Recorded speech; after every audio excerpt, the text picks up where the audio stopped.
नेता बनणं तुम्हाला वाटत असेल खूप सोपं आहे, पण माझ्या मागच्या 3.5 वर्षाचा मी प्रवास सांगतो. सकाळी उठायचं, दात घासायचे, तोंड धुवायचं, वॉशरूमला जाऊन यायचं, गाडीत बसायचं, मातीला जायचं, आल्यानंतर आंघोळ करायची आणि समोर येऊन ऑफिसमध्ये बसायचं. 11 11:30 पर्यंत घरी थांबायचं, गाडीत डबा घ्यायचा आणि मग दिवसभर ज्या ज्या ठिकाणी ज्या काही सांत्वनपर भेटी असतील, लग्न असतील, उद्घाटनाचे कार्यक्रम असतील किंवा पक्षाच्या बांधणीसाठी लागणारा वेळ खर्ची घालायचा. काही वेळेला 16 18 तास काम करावं लागायचं. आणि शेवटची 8 महिने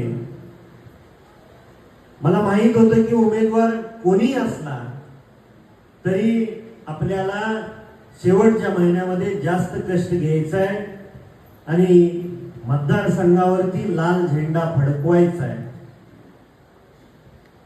त्याच्यासाठी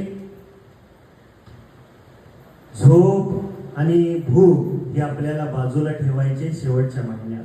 म्हणून मी शेवटचे 8 महिने शरीराला असं वळून लावून घेतलं होतं की फक्त 4 तास झोपायचो आणि 1 वेळ जेवायचो. आणि मागच्या 3.5 वर्षामध्ये मी आमच्या घरातल्या कुठल्याही सदस्याला वेळ देऊ शकलो नाही.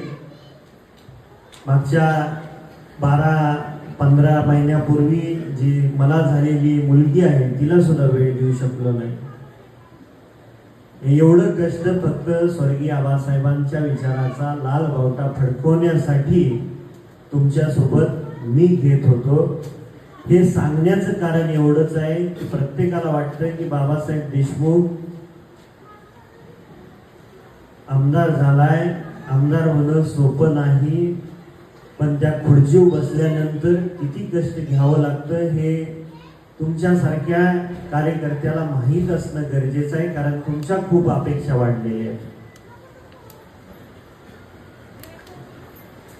काय हे मी सांगतोय कारण प्रत्येकाला वाटतं की मला वेळ मिळाला पाहिजे. तुम्ही हक्काने मला वेळ निश्चितपणे मागा, पण काही गोष्टी ह्या समजून घेणं तेवढंच गरजेचं आहे.